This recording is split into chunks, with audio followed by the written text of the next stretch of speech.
Para ser libre, debe usted examinar la autoridad, toda la estructura de la autoridad, y hacer pedazos toda la sucia cosa que ella implica. Y eso requiere energía, concreta energía física, y también exige energía psicológica. Pero la energía se destruye, se desgasta cuando uno se halla en conflicto. Así, pues, cuando se comprende todo el proceso del conflicto, este llega a su fin y hay abundancia de energía. Entonces uno puede proceder a demoler la casa que ha construido a lo largo de siglos y que no tiene en absoluto sentido alguno. ¿Sabe? Destruir es crear.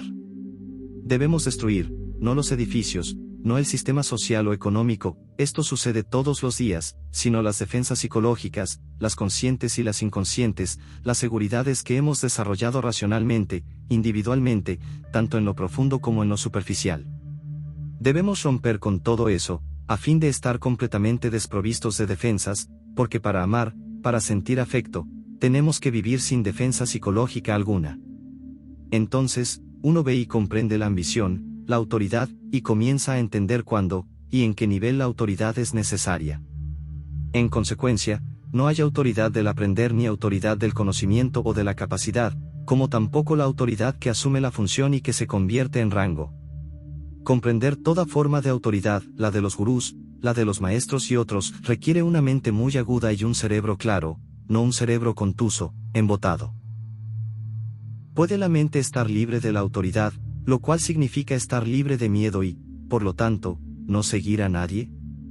Si es así, esto termina con la imitación, que es algo automático. La virtud y la ética no son simplemente repetir lo bueno. Cuando la virtud se vuelve automática, deja de ser virtud. La virtud debe existir en cada momento, como la humildad. No se puede cultivar la humildad, y una mente sin humildad no puede aprender. Así que la virtud está libre de autoridad. La moralidad social no es verdadera moralidad, es inmoral porque fomenta la competencia, la codicia y la ambición. Por eso, la sociedad fomenta la inmoralidad. La virtud va más allá de la moralidad. Sin virtud no hay orden, y el orden no es seguir un patrón o fórmula. La mente que sigue una fórmula para ser virtuosa crea problemas de inmoralidad. Una autoridad externa, aparte de la ley, que la mente proyecta como Dios, como moralidad, etc., se vuelve destructiva cuando la mente busca comprender qué es la verdadera virtud. Cada uno de nosotros tiene su propia autoridad, basada en la experiencia y el conocimiento, y trata de seguirla. Esto lleva a una constante repetición y imitación que todos conocemos. La autoridad psicológica, no la autoridad de la ley o del policía que mantiene el orden, que cada uno tiene, destruye la virtud, ya que la virtud es algo vivo y en movimiento. Así como no podemos cultivar la humildad o el amor, tampoco podemos cultivar la virtud, y en eso hay una gran belleza. La virtud nunca es automática, y sin virtud no hay base para pensar claramente. El problema es el siguiente: es posible que una mente, que ha sido tan condicionada por sectas, religiones, supersticiones y miedos, pueda liberarse de sí misma y así crear una mente nueva. La mente vieja está, en esencia, atada por la autoridad. No me refiero a la autoridad en el sentido legal, sino a la autoridad como tradición, conocimiento y experiencia. Esta autoridad es el medio de encontrar y mantener la seguridad, tanto externa como internamente. Al fin y al cabo, eso es lo que la mente siempre busca, un lugar donde se sienta segura y no sea perturbada. Esta autoridad puede ser una idea autoimpuesta o una idea religiosa de Dios, que no tiene realidad para una persona verdaderamente religiosa. Una idea no es un hecho, es una ficción. La idea de Dios es una ficción, puedes creer en ella, pero sigue siendo una ficción. Para encontrar a Dios, uno debe destruir completamente la ficción, porque la mente vieja es temerosa y ambiciosa, y tiene miedo de la muerte, de vivir y de las relaciones. Consciente o inconscientemente, siempre está buscando permanencia y seguridad. Si podemos entender la compulsión detrás de nuestro deseo de dominar o ser dominados, tal vez podamos liberarnos de los efectos dañinos de la autoridad. Deseamos estar seguros, tener razón, tener éxito y saber, este deseo de certeza y permanencia crea la autoridad de nuestra experiencia personal y, externamente, la autoridad de la sociedad, la familia, la religión, etc. pero simplemente ignorar la autoridad o deshacerse de sus símbolos externos significa muy poco. Romper con una tradición y adaptarse a otra, abandonar a un líder y seguir a otro, es solo un gesto superficial. Para entender todo el proceso de la autoridad y superar el deseo de certeza, necesitamos una comprensión amplia y ser libres desde el principio, no al final. Escuchamos con esperanza y miedo, buscamos la guía de otros, pero no estamos realmente atentos para entender. Si alguien que parece liberado satisface nuestros deseos, lo aceptamos; si no lo hace, seguimos buscando a alguien que lo haga. La mayoría de nosotros buscamos gratificación en diferentes formas. Lo importante no es cómo reconocer a alguien liberado, sino cómo comprendernos a nosotros mismos. Ninguna autoridad, ya sea aquí o en otro lugar, puede darnos el conocimiento de nosotros mismos. Sin ese conocimiento, no podemos liberarnos de la ignorancia y el dolor. ¿Por qué aceptamos a otros y los seguimos? Seguimos la autoridad de otras personas y sus experiencias, y luego dudamos de ellas. Esta búsqueda de autoridad y la desilusión que sigue son dolorosas para muchos de nosotros. Culpamos o criticamos a la autoridad que antes aceptamos, ya sea un líder o un instructor, pero no examinamos nuestro propio deseo de una autoridad que guíe nuestra conducta. Al entender este deseo, podremos comprender el significado de la duda. La percepción alerta es difícil, y como muchos de nosotros preferimos un camino fácil y engañoso, recurrimos a la autoridad para que moldee nuestra vida y establezca pautas. Esta autoridad puede ser colectiva, como la del Estado, o personal, como la de un maestro, salvador o gurú. La autoridad, sea cual sea, nos ciega y evita que reflexionemos. Como ser reflexivo a menudo significa sufrir, nos entregamos a la autoridad. La autoridad genera poder, y el poder tiende a corromper; no solo corrompe a quien lo ejerce, sino también a quienes lo siguen. La autoridad del conocimiento y la experiencia pervierte, ya sea que esté en manos del maestro, su representante o el sacerdote. Lo importante es nuestra propia vida y el conflicto interno que enfrentamos, no el modelo o el líder. La autoridad del maestro y el sacerdote nos aleja de la cuestión fundamental, que es nuestro conflicto interno. La mayoría de nosotros se siente cómodo con la autoridad porque nos ofrece continuidad, certeza y una sensación de protección. Pero si alguien quiere entender las implicaciones de una profunda revolución psicológica, debe estar libre de cualquier autoridad, ¿verdad? No puede depender de ninguna autoridad, ya sea que la haya creado uno mismo o que le haya sido impuesta por otros. ¿Es esto posible? ¿Puedo evitar confiar en la autoridad de mi propia experiencia? Aunque haya rechazado todas las formas externas de autoridad, como libros, instructores, sacerdotes, iglesias y creencias, todavía siento que puedo confiar en mis propias experiencias, juicios y análisis. Pero, ¿realmente puedo confiar en ellos? Mi experiencia está condicionada por mi pasado, al igual que la suya. Puede que haya sido educado en una religión específica, como el Islam, el budismo o el hinduismo, y mi experiencia dependerá de mi trasfondo cultural, económico, social y religioso, igual que la suya. ¿Puedo confiar en eso? ¿Puedo confiar en la guía que me da la fe en mi propio juicio, que también está condicionado por recuerdos y experiencias pasadas? Al reflexionar sobre estas preguntas y estar atento al problema, veo que solo hay un estado en el que la realidad y lo nuevo pueden surgir, cuando la mente está completamente vacía del pasado, sin analizador, ni experiencia, ni juicio, ni autoridad de ningún tipo. Para entender los problemas que cada uno de nosotros enfrenta, ¿no es esencial tener conocimiento de uno mismo? Este tipo de percepción alerta sobre uno mismo es muy difícil de lograr y no significa aislarse del mundo. Es importante conocernos a nosotros mismos, pero esto no implica que debamos separarnos de nuestras relaciones. Creer que uno puede conocerse completamente aislándose, excluyéndose, oyendo a un psicólogo o sacerdote, o leyendo un libro, es un error. El conocimiento propio es un proceso continuo, no un objetivo final. Para conocernos, debemos estar atentos a nuestras acciones y relaciones. Nos descubrimos a nosotros mismos no en el aislamiento, sino en la relación, con la sociedad, con nuestra pareja, con nuestros familiares y con la humanidad. Para entender cómo reaccionamos y cuáles son nuestras respuestas, se necesita un estado de alerta mental y una gran agudeza de percepción. La transformación del mundo depende de nuestra propia transformación, porque cada uno de nosotros es parte del proceso total de la existencia humana. Para transformarnos, es esencial conocernos a nosotros mismos. Sin este conocimiento, no hay base para pensar correctamente ni para lograr transformación. Debemos conocernos tal como somos, no como nos gustaría ser, ya que esto último es solo un ideal, y por lo tanto, irreal. Solo lo que es, puede ser transformado, no lo que deseamos ser. Conocernos tal como somos requiere una vigilancia constante de la mente, ya que lo que somos está en constante cambio. Para seguir estos cambios rápidamente, la mente no debe estar atada a dogmas, creencias o modelos de acción. Si queremos avanzar, no es bueno estar atados. Para conocernos, nuestra mente debe estar en un estado de percepción alerta, libre de creencias y idealizaciones, ya que éstas distorsionan la verdadera percepción. Si queremos entender lo que somos, no podemos imaginarnos o creer en algo que no somos.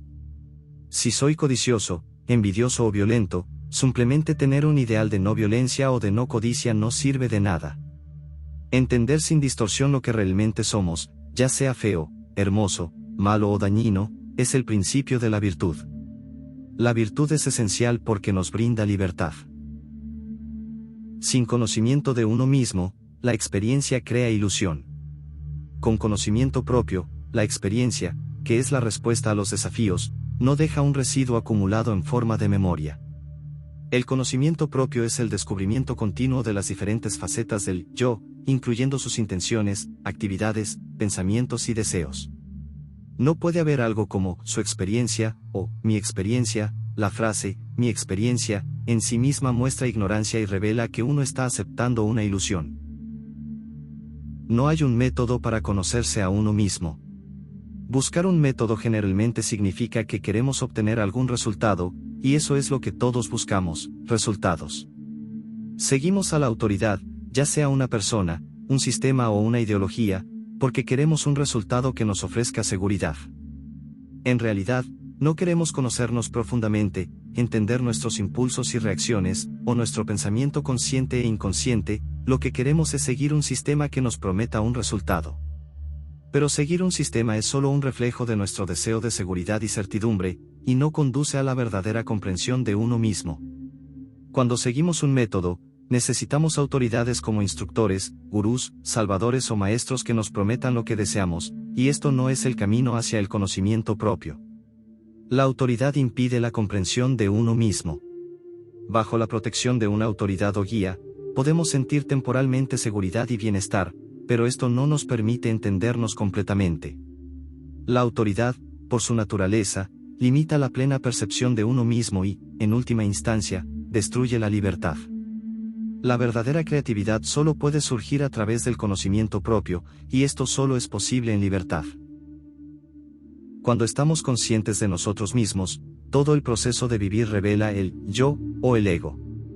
Este yo es un proceso complejo que solo puede descubrirse en la relación y en nuestras actividades diarias, como hablamos, juzgamos, calculamos y criticamos a otros y a nosotros mismos. Todo esto muestra el estado condicionado de nuestro pensamiento. Por lo tanto, ¿no es importante darnos cuenta de todo este proceso? Solo a través de una percepción continua de lo que es verdadero podemos descubrir lo intemporal, lo eterno. Sin conocimiento propio, lo eterno se convierte en una simple palabra, símbolo, especulación, dogma, creencia o ilusión que la mente utiliza para escapar. Pero si comenzamos a entender el yo, en sus diversas actividades diarias, entonces, sin esfuerzo, surge lo innominado, y lo intemporal. Lo intemporal no es una recompensa por el conocimiento propio, no se puede buscar ni adquirir. Se manifiesta cuando la mente está tranquila, y la mente solo puede estar tranquila cuando es simple, cuando no acumula, condena, juzga ni pondera. Solo una mente simple puede comprender lo real, no así una mente llena de palabras, conocimientos e información. La mente que analiza y calcula no es una mente simple. Sin conocerse a uno mismo, no es posible alcanzar un verdadero estado de meditación.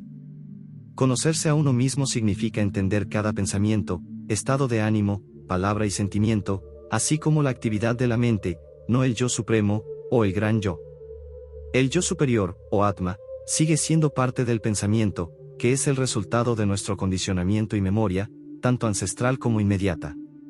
Si no hemos desarrollado profundamente la virtud que proviene del autoconocimiento, intentar meditar será engañoso e inútil. Es crucial que aquellos que se toman en serio la meditación entiendan esto. De lo contrario, su meditación y su vida cotidiana estarán tan desconectadas que, aunque mediten y adopten posturas durante toda su vida, no lograrán ver más allá de su propia perspectiva. Cualquier postura o acción sin ese entendimiento será sin sentido. Conocerse a uno mismo significa estar atento al yo, que se basa en un conjunto de recuerdos, sin interpretarlo. Simplemente observar el movimiento de la mente sin acumular ideas sobre qué hacer o qué no hacer. Si en la observación solo acumulamos ideas y opiniones sobre lo que deberíamos hacer, bloqueamos el verdadero movimiento de la mente centrada en el yo, y así no aprendemos. La observación debe ser pura y directa, sin interferencias de la memoria y las opiniones. Puedes escuchar esto, de la misma manera que la tierra recibe una semilla, y ver si la mente puede estar libre y vacía. La mente solo puede estar vacía al comprender continuamente sus propias proyecciones y actividades. No solo de vez en cuando, sino a lo largo del día y en cada instante. Entonces encontrarás que el cambio llega sin que lo busques. El estado de vacío creativo no es algo que se pueda cultivar, surge misteriosamente sin invitación. Solo en este estado hay posibilidad de renovación y de una verdadera revolución interna. El pensamiento correcto llega con el autoconocimiento. Si no nos entendemos a nosotros mismos, nuestro pensamiento carece de base. Sin conocernos, lo que pensamos no es verdadero. Yo y el mundo no somos entidades separadas con problemas distintos. Yo y el mundo somos uno. Mi problema es el problema del mundo. Aunque pueda ser influenciado por tendencias y circunstancias, en esencia, no soy diferente de los demás. Todos compartimos aspectos internos similares: codicia, mala voluntad, miedo, ambición, etc. Nuestras creencias y aspiraciones tienen una base común en todos nosotros. Somos una sola humanidad, aunque las fronteras artificiales de la economía, la política y los prejuicios nos dividan. Si hago daño a otro, me hago daño a mí mismo. Uno es el centro de la totalidad. Si no nos entendemos a nosotros mismos, no podemos comprender la realidad. Tenemos un conocimiento intelectual de esta unidad, pero a menudo mantenemos el conocimiento y el sentimiento separados. Por eso, nunca experimentamos la verdadera unidad del ser humano. El conocimiento propio no se obtiene siguiendo fórmulas. Puedes ir a un psicólogo o psicoanalista para conocerte mejor, pero eso no es conocimiento propio. El verdadero autoconocimiento surge cuando estamos atentos a nosotros mismos en nuestras relaciones, ya que éstas revelan lo que somos en cada momento. Las relaciones actúan como un espejo en el que podemos vernos tal como somos realmente. Sin embargo, pocas personas tienen la capacidad de verse así, ya que a menudo comenzamos a censurar o justificar lo que vemos. Juzgamos, evaluamos, comparamos, negamos o aceptamos, pero rara vez observamos lo que es, sin distorsionarlo. Este proceso de observación sin juicio es lo más difícil, pero es el comienzo del autoconocimiento. Si en el espejo de las relaciones, que no altera nada, podemos vernos como realmente somos y miramos con plena atención, sin condenar ni juzgar, la mente puede liberarse de sus condicionamientos. Solo entonces puede explorar lo que está más allá del pensamiento. La verdadera libertad es algo completamente diferente a la mera extensión del pensamiento condicionado.